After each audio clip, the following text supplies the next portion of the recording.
Huddersfield. Can everyone hear me all right? Yeah. Yes. Thank you.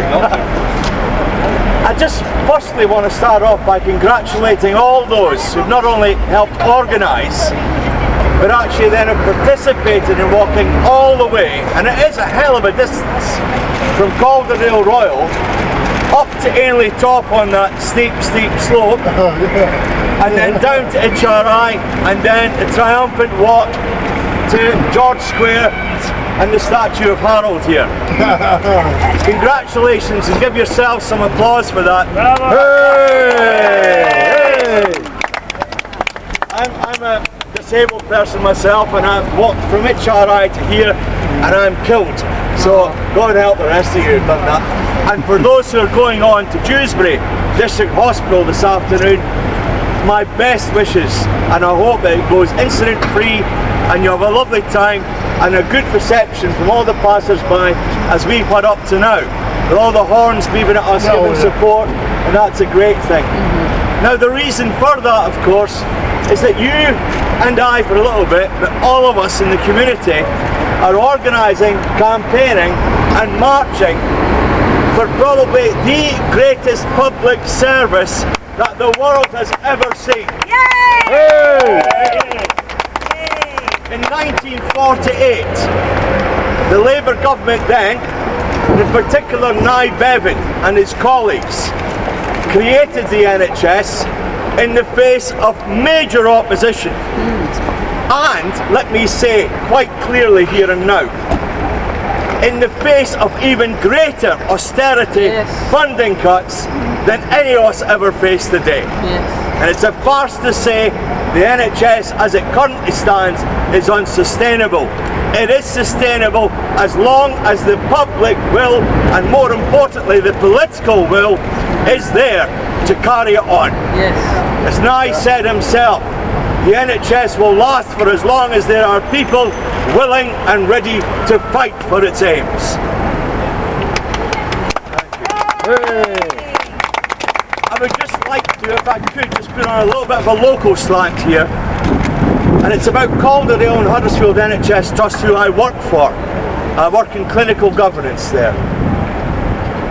They together, and I do mean together as in conspiracy together, with South West Yorkshire Partnership Mental Health Trust and Locala, which is a third sector private company organisation, social enterprise that provides community services in the Kirklees north and south areas, have together with the clinical commissioning groups conspired to damage, seriously damage, and reconfigure and implement cuts to all of our vital local health services. This applies across Calderdale and the Kirklees areas. We cannot ever afford to get into any form of tough land dispute between Halifax and Huddersfield. That's just exactly what they would want, and we must remain united in the opposition to these plans. I'm saying that from a local perspective, but be under no illusion. What we are talking about is being replicated around the whole of England. Although staggered in timing. So it's not like one grand mass advance and proposal. But this is happening at the same time. Now the central government says NHS spending is ring-fenced. There are no cuts to the NHS. Well, I can assure you, my local trust, Calderdale and Huddersfield Foundation Trust, is facing mandatory cuts of £20 million from our budget this year and £19 million next year. That equates to a roughly 7% cut. Now, whenever central government say the spending is ring-fenced for the NHS, we know that's a lie. Because on the ground, they are sending out directives to the clinical commissioning groups, and they were very clever in the Health and Social Care Act, because now we have to blame our local GPs for cutting the funding, as opposed to our MPs and the Secretary of State and the Department of Health. But we know it's coming from them centrally. I call upon the directors of all these trusts and the commissioning groups to stand up to the communities that they serve, or are supposed to serve, and tell them openly and honestly, in all candour, that they are being forced to make financial cuts to the NHS budgets. But they don't do this. And I call upon them face to face, and I've spoken to the directors in my own trust. They do not do this because their own appointments serving in these positions depend on the approval of the Appointments Commission, and they can only get that if they do not open their mouths and criticise the government. It's an imperiled time that we face in the NHS, but it's a fight worth fighting for, and we can win. If we allow it to go down, we will lose all the public services that this country has fought for and maintained.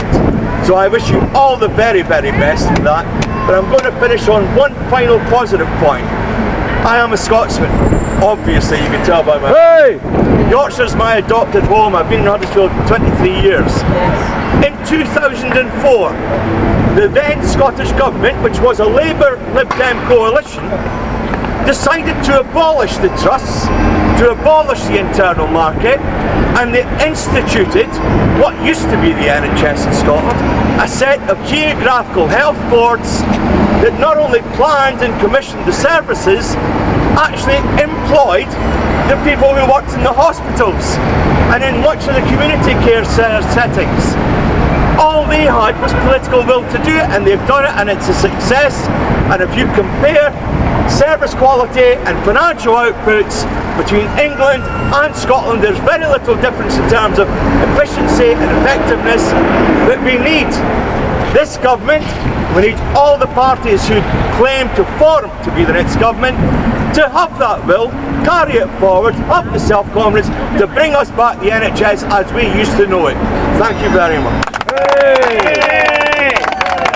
Hey!